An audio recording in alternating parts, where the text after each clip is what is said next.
rester conseiller communal ou pour devenir député ou devenir ministre. C'est Dieu qui va dire, il n'y a pas de problème. Voilà. Si l'Oriente dit c'est vous, je suis preneur. Mais si Dieu ne décide pas, je ne peux pas forcer. D'ailleurs, je n'y arriverai jamais. Voilà. Très bien, donc s'il ne décide pas, vous resterez à l'Archa. C'est lui qui fait le chef. Et à Bobé. Voilà. Très bien. Nous passerons à une autre sphère. Nous allons parler de quelques 2 ou 3 sujets à caractère social et ou politique. Oui. Commençons par la fête d'Anivor. Si vous voulez bien, honorable Massime ici.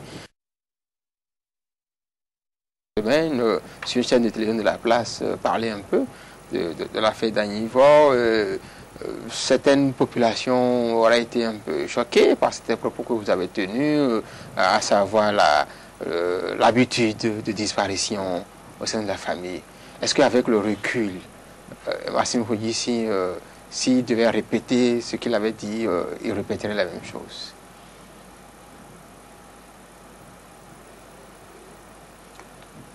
Moi, je crois que cette pièce-ci, on peut s'en passer. S'en passer de quoi? Se passer de quoi? Se passer de cette question, ça me fait plaisir. Très bien. Donc, certains canards, des journaux ont mis dans votre bouche, ou précisément, c'est pas ce que vous vouliez peut-être dire, ont mis dans votre bouche ce que vous avez dit, que cette famille-là, elle est coutumière de disparition. Est-ce qu'aujourd'hui, vous êtes à l'aise? Ou est-ce que vous avez des regrets? Est-ce que vous avez glissé sur des mots? C'est pour ça que je vous ai demandé de laisser tomber ce débat. Ça ne vous intéresse pas de laisser tomber? Non, on aurait quand même, vous savez que c'est un sujet quand même assez délicat. Pour un homme comme vous, qu'on connaît sa façon d'aborder certaines questions qui touchent l'être humain, on se dit peut-être si Massime Hodjissi a l'occasion de reparler du sujet, est-ce qu'il dirait la même chose ou s'il dirait autre chose? Vous voulez qu'on en parle? Oui, allez-y, oui. Je serais bien d'en parler un peu. D'accord, pas de problème. Je crois que souvent le Béninois devant son postuler ou disant, écoutez, enfin, son poste radio ne se contente pas de ce qui est dit, mais il se contente de ce que la rue dit. Il se contente de ce que la rue dit. On peut relier encore la cassette aujourd'hui. Je n'ai pas demandé un cassette, je me suis pas. J'ai vu ça en France, j'ai vu les marches, les syndicats, tout ça, j'ai vu parce que je suis à la maison, je suis sur le bouquet OTB. Donc je ne fais qu'écouter après, disons, les chaînes françaises, je vais sur OTB. Oui, vous ne suivez pas Canal depuis la France. Ah, je ne suis pas sur le bouquet Canal. Ah, okay, peut-être si vous ferez l'effort de le faire prochainement. Vous êtes privé, c'est beaucoup d'informations. C'est dommage. Quand Petit Matin va cesser de charcuter les gens, je vais écouter. On ne vous laissera pas dire ça au nous sommes dans un pays de liberté. J'ai écouté un syndicaliste qui a dit qu'il allait défendre la liberté. Bon, donc, qu'est-ce que vous pensez? Oui, c'est ce que je pense. À Petit Matin charcuté. Je suis certain que ce que l'on dit ici aujourd'hui, lundi ou mardi, ça sera charcuté, on va amener ça sur le... N'ayez pas dans l'appréhension. Parce que ici, même si vous savez que Actu Matin charcute, je vous permets, passez-moi le mot, mais quelqu'un de célèbre a dit, je ne suis pas d'accord avec ce que vous dites, mais je me battrai pour que vous ayez le droit de le dire. Battez-vous pour que Actu Matin ait le droit de dire. Non, pas pour détruire la société. Non, on ne détruit rien. On ne détruit rien. Chacun travaille à sa manière pour construire la vie. Bon, passons et revenons à l'essentiel. Oui, passons revenons à l'essentiel. Quand vous, à Paris, vous allez prendre le bouquet Canal et on va parler de la fête d'Anivor. Allons-y. Je vais téléphoner tout de suite. Je vais demander à ma fille de prendre le bouquet Canal. Voilà, aussi. Ok, bien. Non, en fait, la fête d'Anivor, j'ai de la peine à en parler. Parce qu'il s'agit d'une vie humaine. De surcroît, la vie d'un cadre supérieur des finances. Nous en avons besoin pour construire un pays émergent. Disons la vie d'un Béninois. La vie d'un Béninois. Mais de surcroît, la vie d'un cadre. Parce qu'on ne construit pas l'émergence avec n'importe qui. Tout le monde est utile quand même. Tout le monde est utile, certes. D'accord. Seulement, il n'est pas possible de faire la politique sur la tête d'un tel humain.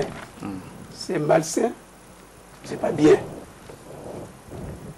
Je dis tantôt que je n'ai pas cherché à relire la cassette.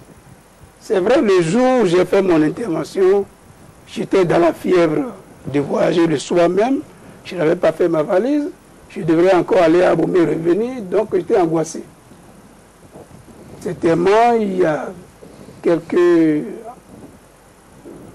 disons, confusions qui s'est glissée certainement sur, disons, ce que je voulais dire, dans ce que je voulais dire. Mais en gros, je n'ai pas dit ça.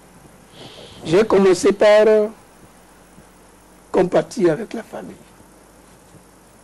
Je suis un homme, créature de Dieu. J'ai des enfants, j'ai des parents. J'ai 2 cousins qui sont portés disparus depuis des années. À ce jour? À ce jour, on ne les a pas retrouvés. Il y en a un qui s'est porté disparu il y a 50 ans, et l'autre dans mon propre quartier. Ceux qui m'écoutent connaissent de quoi il s'agit. Ah, Bomé? Ici, dans mon propre quartier, à Cotonou. 80 ans, disparu depuis 1 an. Télévision, tout, on n'a jamais retrouvé. Je n'ai pas demandé à Yahi de me les trouver. Ah, d'accord. Lorsque le sous-préfet, Kressou Pamphile, a disparu, en 1996, personne n'a tenu l'école à Soglo pour dire de le retrouver. Soglo, ou chef d'État, n'est pas le policier de chaque citoyen. C'est pénible. Très pénible. Qu'un parent soit enlevé ou se porte disparu, il laisse les enfants, les femmes, ses proches dans la désolation. Aujourd'hui, sa famille est plus meurtrie que lui-même, là où il se trouve. S'il est vivant ou mort. Je souhaite qu'il soit vivant. Mais rassurez-vous que ceux qui se sont mêlés à cette affaire, et vous pouvez le noter aujourd'hui, moi, Maxime Kodjissi, fils de mon père et de ma mère, c'est sûr. Si Daïbo se trouve dans le rang de la droite, je vais combattre la droite. Si Daïbo se trouve dans le rang de la gauche, je vais combattre la gauche. Parce qu'on ne s'amuse pas avec la vie humaine. Et c'est par là que moi je souhaiterais, pour la paix de notre pays, que tous ceux qui sont impliqués dans le dossier, parents, amis, syndicats, tous, acceptent qu'on pratique le test ADN. Il est infaillible. Même si tous les décès enregistrés au temps de Jésus-Christ, on peut retrouver les tombes aujourd'hui, on trouvera qui a été enterré là. On va déterminer son sexe, on va dire de quelle mort il est mort, de quelle maladie il est mort. Le test ADN, c'est nucléaire, c'est infaillible. Très bien. D'accord? Et pour vous dire, vous connaissez l'affaire Yves Montand en France? Oui, en effet. En effet, Yves Montand, c'est un cinéaste, un chanteur très riche, est mort.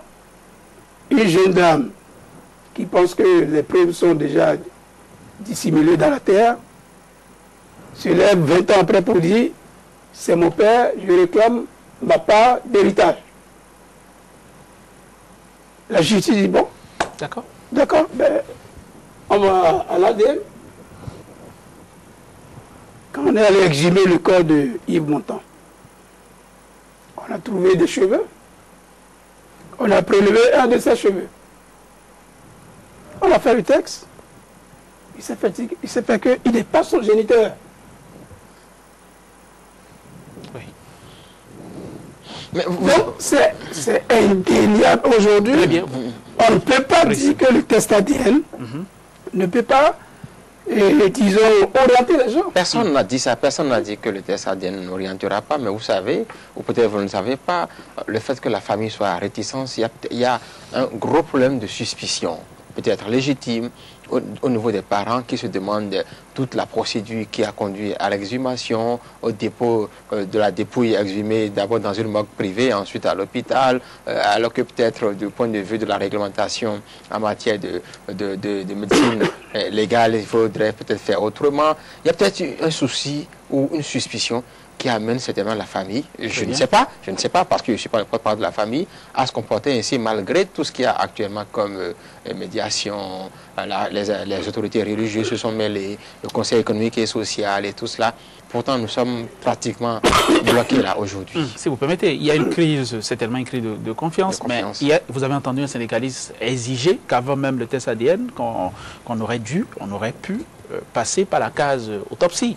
Donc, précisément, il y a... Ou alors, s'il y avait autopsie, jusque-là, les conclusions de l'autopsie ne sont pas portées à l'attention et de la famille et des responsables syndicaux qui sont quand même partie prenante actuellement à ce dossier qui pratiquement dépasse le côté judiciaire et devient un dossier social carrément.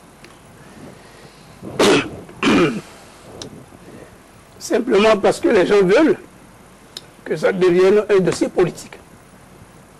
Tant pis si on met ça sur le coup du gouvernement, même sans preuve, si ça peut servir à accéder au pouvoir, c'est bon. Oui, mais est-ce que oui. Attendez que je vais continuer. D'accord. Pour ce que c'est, et pour les journaux qu'on a tirés de l'Internet tous les matins, le corps a été exhumé devant un médecin légiste. Oui, ça. D'accord. Oui. Le procureur, la police judiciaire. Très bien. Oui. Qu'est-ce qu'il faut faire d'autre? Deux, vous venez de dire que le corps est amené dans une morgue privée. D'abord. Quelle morgue? Je ne sais pas si nous pouvons faire de publicité gratuite, oui, mais c'est ce qui s'est passé, oui. Pardon? C'est ce qui s'est passé. Cette morgue est d'Akpapa. Oui, d'après ce que j'ai appris. Oui, à Akpapa. Elle appartient à qui? Cette morgue-là appartient à qui? Bon, on ne veut pas faire de la publicité. Non, attendez. Les noms et les propriétaires. Je ne donnerai pas de nom. Mais cette morgue appartient à quelqu'un? Oui, c'est sûr.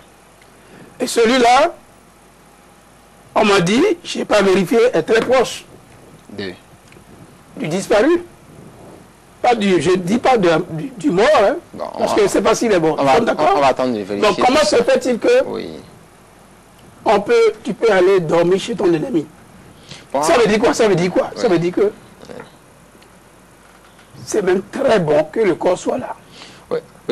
En gros, Massim Koudici, aujourd'hui, vous estimez que peut-être la suspicion peut être légitime, qui fait que la famille résiste un peu au test ADN.